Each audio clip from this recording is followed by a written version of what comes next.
ganti dengan tawaf sunnah.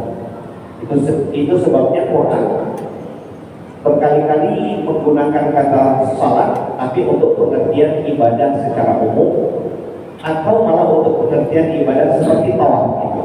Salat juga ungkapan Quran.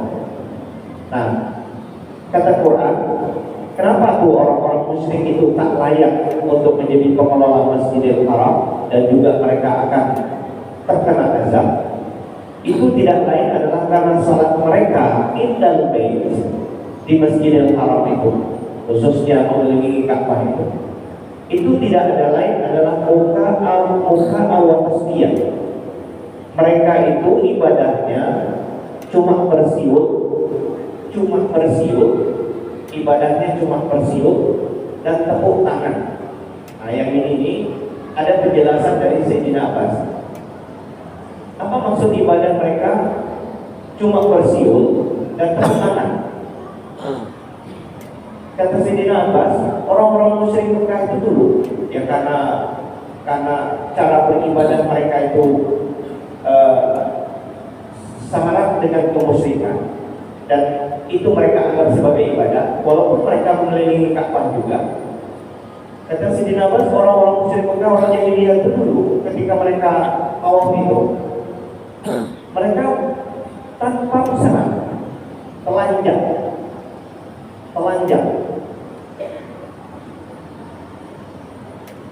Jadi kata Sayyidina Abbas, kanat Quraisyun tatawwafa bil bait oratan. Orang-orang Quraisy itu dulu mereka tawaf mengelilingi Ka'bah itu dalam keadaan telanjang. Nah, beberapa waktu yang lalu kita jelaskan apa yang menyebabkan mereka jadi tawaf itu dalam keadaan telanjang.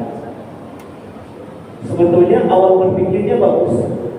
Mereka menyadari bahwa Ka'bah itu adalah tempat suci, dan mereka ingin datang ke tempat itu dengan segala hal yang bersifat sangat suci, sehingga mereka menganggap bahwa pakaian yang mereka pakai itu adalah tidak suci. Oleh sebab itu, supaya suci, copot pakaian. Nah, gara-gara berpikir seperti itu, bukannya benar, tapi malah jadi salah. Itu sebabnya tradisi jahiliyah itu walaupun tawaf, tapi tanpa busana. Nah, lalu akan kita kalau dicoba di mana ini, akan tuh artinya bisa saling melihat kemaluan orang lain. Yang perempuan bagaimana? Nah, itu ada pula tradisinya yang mengatur. Yang perempuan itu tawafnya malam.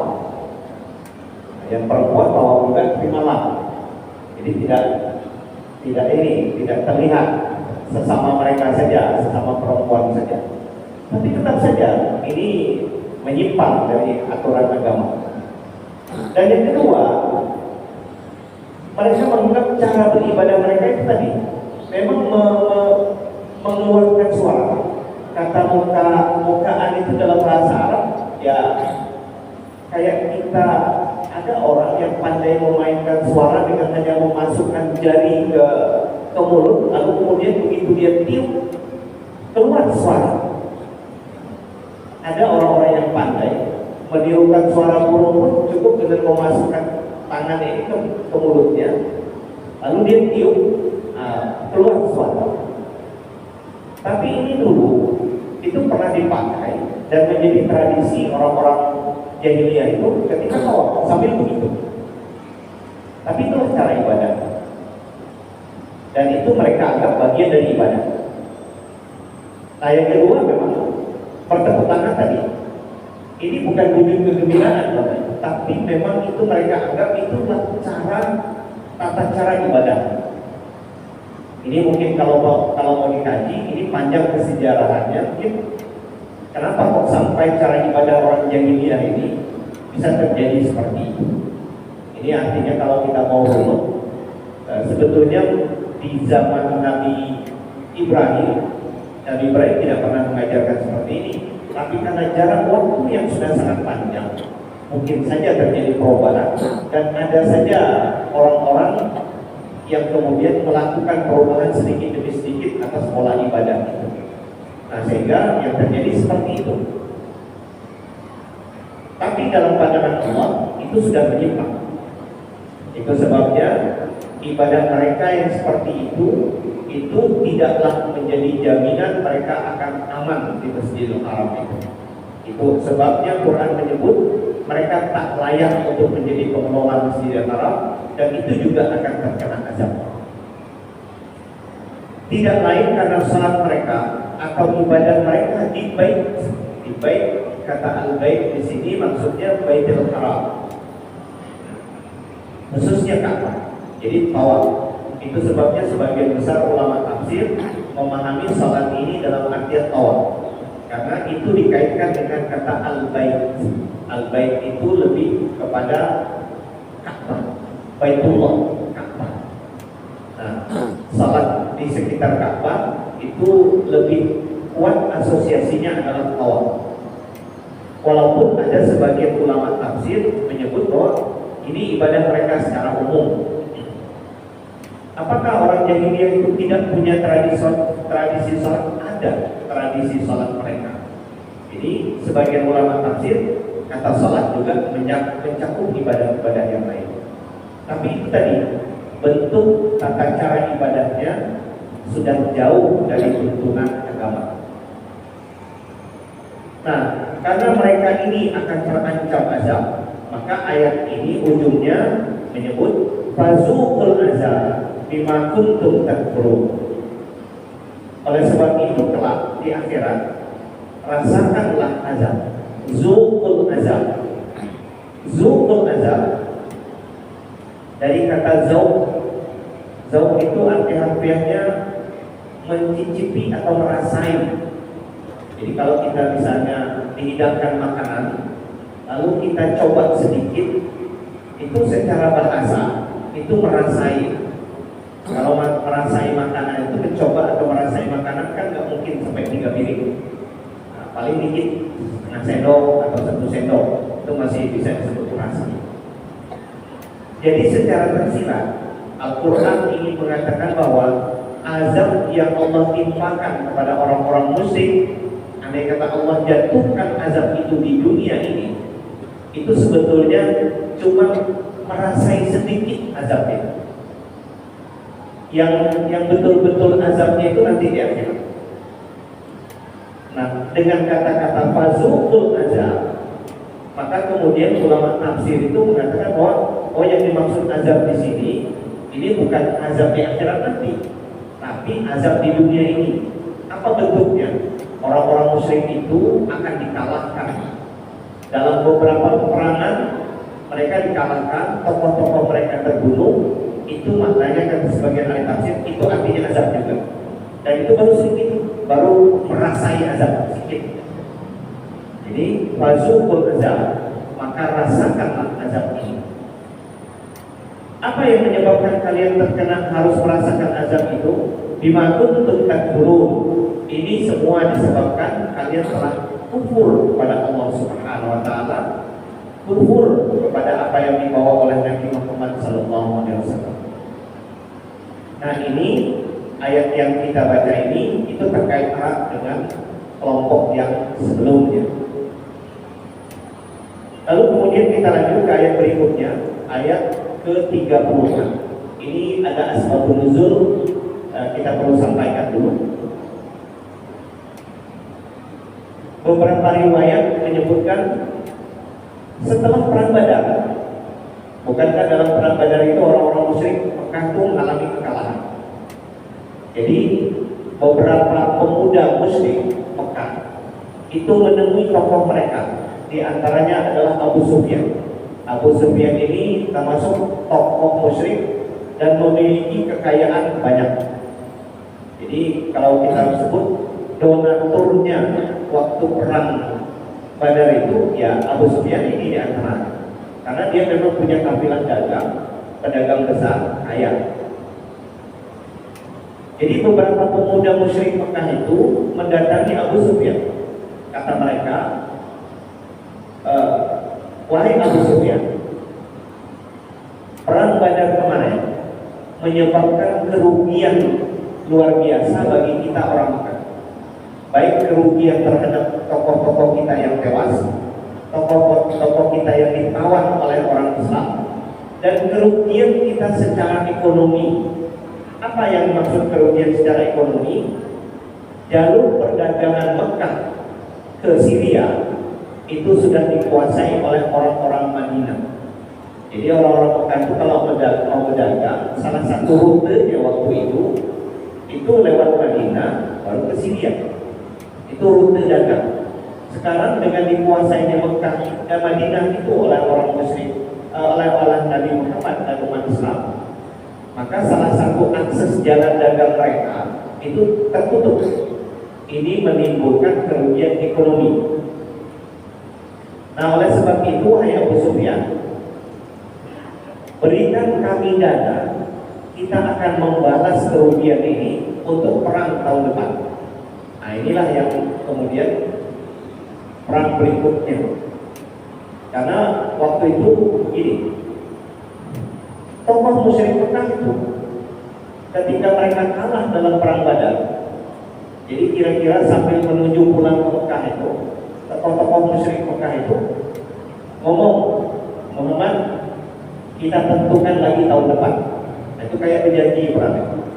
Kita tentukan lagi kemenangan ini tahun depan. Jadi mereka tuh ngancam tahun depan kita perang lagi. Jadi mereka ingin balas kekalahan ini. Ya, Nabi Muhammad hanya menjawab, jika memang datang ya kami bersiap. Itu saja. Nah, rupanya tak lama setelah pulang ke Mekah itu, datang ke Mekah itu, sejumlah pemuda musyrik Mekah itu mendatangi Abu Sufyan itu, minta dana. Kita akan balas kekalahan dalam perang Badar itu untuk tahun depan. Itu perang Uhud. Ternyata Abu Sufyan memang mengeluarkan dana yang begitu besar. Dana itu dia berikan sebegitu banyak. Saya nggak tahu nih, ada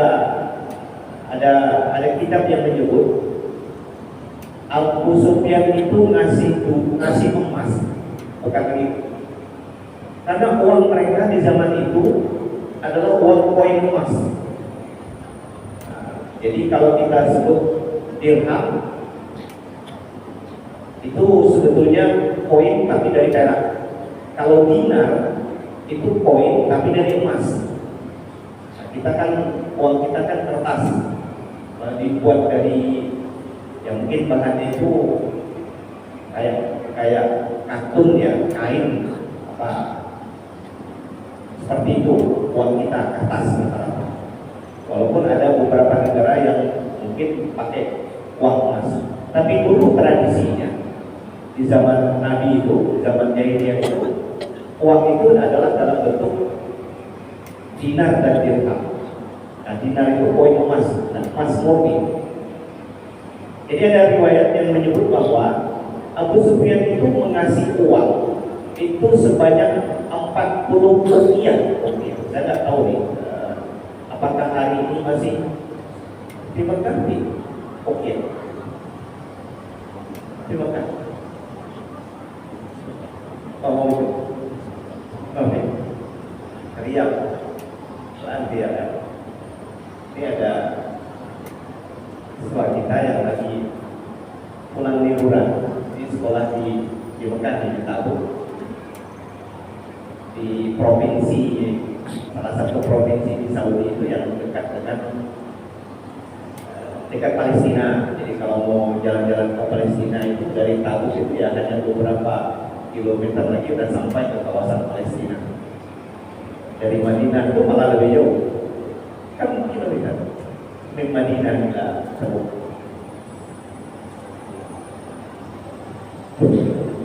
Aduh, 200 kilo. 200 kilo dari Madinah itu. Tapi hari ini orang-orang di Mekah kan nggak pakai. Di Arab Saudi nggak lagi pakai ini. Nggak pakai ini. Ukiah itu ukurannya. Satu ukiah itu kira-kira 40 misbah. Nah, kata misbah ini, satu misbah itu 4,3 gram. Jadi lebih berat dari mayang kita. Satu mayang itu kita hari ini 3,4 gram. 3,4 gram kalau kita istilah timbangan emas itu pakai mayang. Nah, tapi Arab itu ada istilah misbah. timbangan emas. Nah, satu misbal itu kira-kira 4,3 gram emas. Nah sekarang Muawiyah bin Abu Sufyan itu nyumbangnya 40 misbal. Bayangkan saja 40 misbal. Jadi satu misbal itu bukan 40 uqiyah. Nah, satu uqiyah itu sebanyak 40 misbal. Hitung aja lah duit. Jadi mungkin miliaran. Satu uqiyah itu 40 misbal. Satu misbal itu 4,3 gram emas. Nah, jadi satu uqiyah itu saja itu sudah berapa? Mungkin udah berkilo-kilo emas. 40. Jadi kalau kita hitung bisa 40 sampai 50 kilo emas mendanai untuk perang. Untuk mendanai perang melawan Nabi dan umat Islam. Jadi sanggup habis-habisan membela kekafirannya, harta dihabiskan untuk membela kekafirannya, untuk membela sesuatu yang tidak benar. Nah, maka kemudian turun ayat yang mengkritik Muawiyah bin Abi Sufyan tadi. Ini dia. Abu Sufyan yang bukan Muawiyah, tapi Abu Sufyan, bapak dari Muawiyah. Waktu itu dia belum masuk Islam, masih menjadi orang yang menjadi tokoh yang paling keras menentang Nabi Muhammad SAW. Karena Abu Sufyan itu nanti baru masuk Islamnya setelah menaklukkan kota Mekah. Setelah dia nggak bisa punya apa lagi, mau lari kemana nggak bisa lagi. Kota Mekah sudah ditaklukkan, dia sudah nggak punya kawan lagi. Nah, barulah kemudian dia menerima Islam.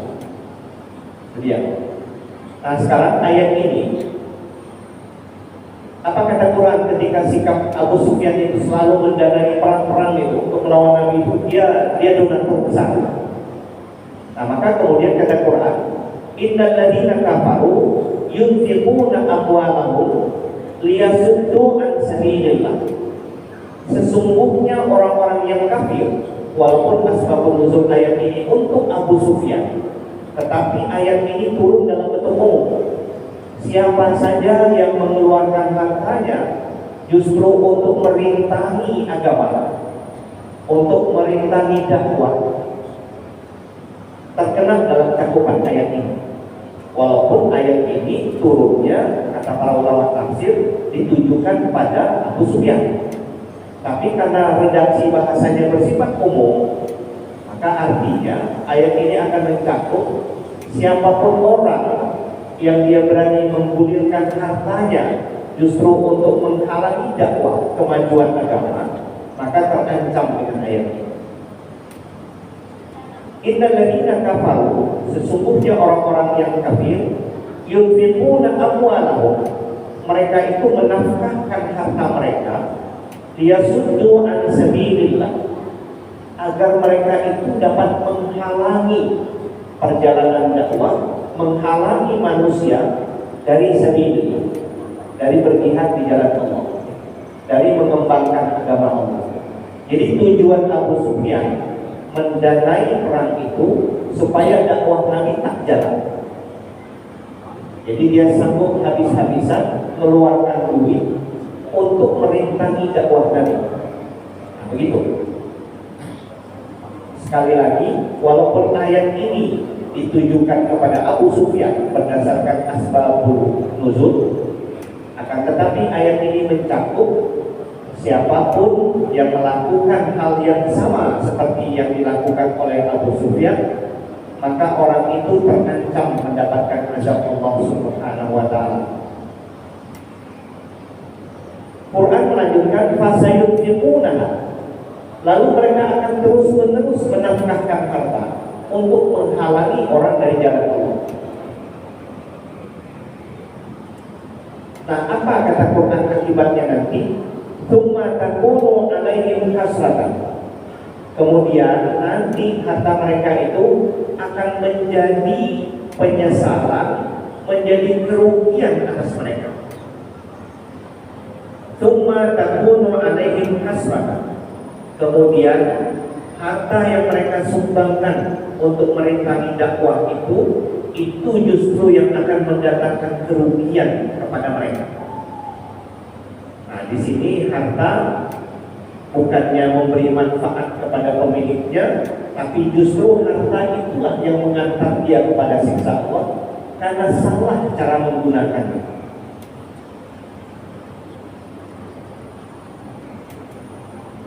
Lalu Quran melanjutkan, akan menangkap orang-orang seperti itu. Jawabannya, tsumma yughlabun. Kemudian mereka tetap akan dikalahkan, akan selalu dikalahkan. Jadi ngabis-ngabisin harta untuk merintangi dakwah itu, harta itu menjadi penyebab mereka akan mengalami penyesalan di dunia maupun di akhirat. Yang kedua, perjuangan mereka merintangi dakwah itu, kata Allah, itu pasti gagal. Mereka akan dikalahkan. Dan itu beberapa kali fakta sejarah, mereka akan dikalahkan. Walaupun sejarah mencatat dalam perang Uhud memang banyak orang Islam yang tewas, tokoh-tokoh Muslim yang tewas, paman Nabi pun tewas dalam perang itu. Akan tetapi hikmah dibalik kekalahan umat Islam waktu itu juga syarat dengan kemenangan. Dulu di awal-awal kita juga menyinggung soal ini. Banyak hikmah yang Allah jelaskan, walaupun nampak kalah, tetapi sesungguhnya umat Islam tetap mengalami kemenangan secara moral. Jadi Quran pernah menyebut ketika Nabi Muhammad pulang kalah dari dalam perang Uhud itu, orang-orang munafik Madinah itu ngomong kira-kira begini, itulah kalau mau ikut juga apa yang diajarkan Nabi Muhammad. Nah, pulang kan mati, pulang babak belur, luka, berdarah-darah. Itu orang-orang munafik Madinah itu ngejek. Kemudian Quran pun menjawab, ya kalau pada hari ini kalian luka, musuh kalian kan luka juga, kan sama saja sebetulnya. Kalau kalian hari ini ada yang tewas, musuh kalian kan juga tewas, cuman tewasnya beda. Musuh kalian tuh tewas dalam kondisi kekafiran. Yang tewas dalam perang Uhud itu, mereka adalah tewas dalam kemuliaan, karena mereka menjadi syahid. Jadi walaupun sama-sama mati secara zahir, tetapi kualitas matinya beda. Yang satu mati dalam kekafiran, yang satu mati dalam kemuliaan karena membela agama. Nah, disitulah cara Allah memuliakan para syahid itu. Justru dengan mati itulah mereka dimuliakan. Nah, itu penjelasan Quran terhadap kritik orang yang ketika pasukan Nabi pulang, Nabi dan pasukannya diejek. Nah, itulah kalau mau ngikut juga apa yang dikatakan Muhammad, akan rugi jadinya, mati sia-sia ya. Yang terluka juga banyak. Makanya Quran menjawab seperti ini. Nah, kembali pada soal ini, harta yang mereka sumbangkan untuk menghalangi dakwah Allah itu justru menjadi penyebab kerugian atau penyesalan pada mereka, dan itu juga yang akan mengantar mereka kepada azab Allah, dan hasilnya pun mereka tetap akan dikalahkan. Mereka tidak akan menang. Pada akhirnya, walladzina kafaru ila jahannam yuhsyarun. Orang-orang yang kafir itu, mereka nanti akan digiring pada hari kiamat nanti, digiring, diarah menuju neraka jahanam. Nah, Bapak Ibu yang saya muliakan, apakah ini di luar pengetahuan Allah bahwa orang-orang musyrik Mekah itu menyumbangkan hartanya untuk itu, lalu Allah nggak tahu? Semua yang bergerak di alam semesta ini itu pasti di bawah kehendak dan iradah Allah Subhanahu wa Ta'ala. Atas izin Allah itu terjadi. Tetapi Allah punya hikmah. Hikmahnya adalah liyamizallahu al-khabisa minat tayyib, agar Allah dapat memisahkan, memperlihatkan mana golongan yang baik dan mana golongan yang tak baik. Apa yang ingin Allah katakan dalam ayat ini? Nah, Bapak Ibu yang saya muliakan, yang nyumbang harta itu bukan cuma orang kafir untuk perang, Di barisan Madinah ada juga orang muslim yang menyumbangkan harta juga. Orang-orang seperti sahabat Nabi Utsman bin Affan, Abu Bakar, itu juga nyumbang harta. Karena zaman itu kan tidak ada tentara khusus yang dibayar untuk perang. Di zaman Nabi itu ya semuanya dicari sendiri. Bahkan dalam beberapa hadis disebutkan siapa yang mau daftar ikut perang, bukan hanya sekedar daftar ikut perang, tapi sekalian bawa, siapkan kudanya, siapkan alat perangnya, siapkan ongkos perangnya. Nah kalau hari ini kita ditawari jihad seperti itu, nggak ada yang mau daftar. Udah harus cari sendiri, alat perangnya cari sendiri, senjata cari sendiri. Lalu kemudian ongkos yang ditimbulkan karena perang itu bawa sendiri. Dulu ada ayat yang menyebut bahwa ada sejumlah sahabat yang karena ketidakmampuannya sehingga ditinggal, menangis mereka ini karena tak bisa ikut jihad. Gitu.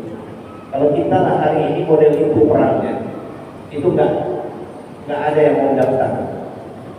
Nah, zaman Nabi itu kan nggak ada perang tentara khusus yang dipakai untuk itu. Nah, tapi siapa yang membiayai perang? Di antaranya Abu Bakar. Abu Bakar juga menyumbangkan hartanya. Utsman juga menyumbangkan hartanya. Nah, sekarang ada dua orang penyumbang harta. Di sebelah orang musyrik ada Abu Sufyan, di sebelah Nabi ada Abu Bakar, ada Utsman yang menyumbangkan hartanya. Allah ingin lihat dua kelompok ini sama-sama menyumbang harta, sama-sama ingin membela tujuan masing-masing, tapi tujuan berbeda. Yang satu tujuan adalah untuk merintangi dakwah Allah, yang satu tujuannya adalah untuk memperkuat dakwah Nabi Muhammad SAW. Sama-sama menggulirkan harta. Maka Allah jelaskan, liyamizallahu khabisa minat thayyib, agar Allah bisa membedakan, agar Allah ingin memperlihatkan perbedaan antara yang jelek dengan yang baik. Yang jelek adalah orang yang menyumbangkan hartanya untuk merintangi dakwah, sementara yang baik adalah orang yang menyumbangkan hartanya untuk kemajuan dakwah. Nah, ini pasti berbeda hasilnya. Nah, lebih luas kata para ulama tafsir, ayat ini sesungguhnya sedang mengingatkan kita bahwa harta itu dari satu sisi, kalau kita benar menggunakannya, bisa memberikan manfaat kepada pemiliknya. Tapi jika kita tidak benar memanfaatkannya, justru harta menjadi penyebab kehancuran kita. Jadi kesimpulan umumnya, harta bukan berarti kita tidak boleh memiliki. Umat Islam itu nggak dilarang untuk punya harta. Tetapi dalam pandangan Quran, cara menggunakan harta itu harus benar, harus sejalan dengan nilai-nilai yang diajarkan oleh agama. Tapi kalau salah, maka kita harus siap menanggung resiko dari kesalahan dari penggunaan harta. Sekali lagi, umat Islam tidak pernah dilarang untuk jadi orang kaya. Walaupun mungkin kita ada hadis Nabi begini. Ini untuk kita mungkin perlu panjang pikir untuk mengamalkannya. Nabi itu pernah bersabda, Allahumma ahyini miskinan wa amitsni miskinan. Ya Allah, hidupkan saya dalam keadaan miskin dan matikan saya dalam keadaan miskin. Nah, tapi jangan terlalu harfiah memahami ini. Ini yang berdoa Nabi. Nabi itu levelnya beda dengan kita. Nah, kalau kita mengamalkan doa ini benar-benar nanti kabul, itu menyesal juga rasanya. Tapi sekali lagi, ini konteksnya, Nabi itu sedang ingin memuliakan orang-orang miskin, karena Nabi itu adalah selalu berada di pihak yang tertindas.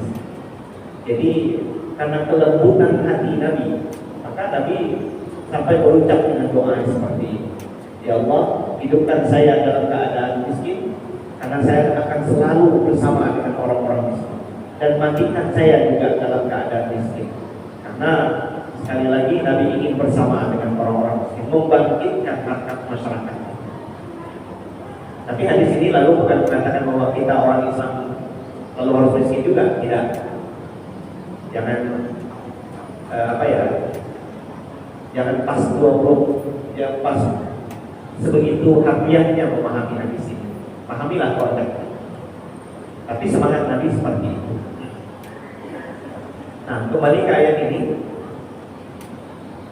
Kenapa jadi Allah membiarkan saja orang-orang musyrik itu menyumbangkan hartanya, dan pada saat yang sama Allah juga mendorong orang-orang Islam untuk menyumbangkan hartanya untuk jihad, agar Allah dapat memisahkan, membedakan antara yang baik dari yang buruk. Lalu kemudian wayaj'alal khabitha ba'dahu ala ba'din fayarkumahu. Ini di akhirat nanti agar Allah jadikan sebahagian yang buruk itu sebahagian atas yang lain itu kan Allah tumpuk di neraka. Nah, ini ada hadis yang menjelaskan ini. Dan ini sebagai penjelasan ulama tafsir. Kita kan nggak pernah diinformasikan seperti apa rincinya neraka itu. Tapi para ulama tafsir menyebut begini, orang yang masuk ke dalam neraka itu, orang kafir itu ditumpuk saja seperti itu, dilempar bertumpuk-tumpuk ke titik-titik. Karena ruangan itu begitu sempit, walaupun neraka itu begitu luasnya, tapi ruangan itu sempit karena saking banyaknya yang masuk, ditumpuk-tumpuk begitu, dibakar. Jadi sebagian para penyumbang harta kepada kekafiran itu yang menghalangi dakwah itu ditumpuk di satu tempat tertentu di ruang neraka jahanam itu sesama para penyumbang untuk menghalangi dakwah, ditumpuk seperti itu. Maka bahasa Qurannya fayarkumahu. Rakama itu kalau ikan sardin itu masih lebih ini tidak berdempet. Kita nggak terbayangkan seperti apa kondisinya di neraka. Jadi kira-kira ayat ini sedang rancang. Itu yang menjadi penyumbang-penyumbang untuk menghalangi dakwah itu tunggulah nanti di neraka. Itu kami susun lebih parah daripada ikan sardin itu. Ditumpuk di dalam neraka itu, bertumpuk-tumpuk bertindih-tindih. Seperti itu. Fayarkumahu jami'an fayaj'aluhu fi jahannam. Maka kami akan tumpuk mereka itu semua. Kami akan tumpuk sebagian atas sebagian yang lain, maka kami jadikan mereka itu semua berada di dalam neraka jahanam. Ulaika humul khasirun. Quran mengingatkan, tahu tidak kalian siapa orang yang paling rugi? Yaitu orang yang menyumbangkan hartanya, tapi untuk tujuan merintangi jalan dakwah. Dia berikan, dia habiskan hartanya, tapi tujuannya adalah untuk merintangi kemajuan agama. Maka dialah orang yang paling rugi. Nah, tapi meskipun itu, Al-Quran tetap mengingatkan dengan ayat ini. Qul lil ladzina kafaru iyantahu yughfar lahum ma qad salaf. Kata Quran, katakan kepada orang-orang yang kafir, yang menjadi donatur, yang menjadi penyumbang untuk menghalangi dakwah agama Allah itu, kalau kalian mau berhenti, nggak nyumbang lagi untuk menghalangi dakwah, mau berhenti, bertobat, apa jaminan dari Allah? Yughfar lahum ma qad salaf. Allah akan ampuni dosa-dosa yang mereka lakukan yang sudah lewat.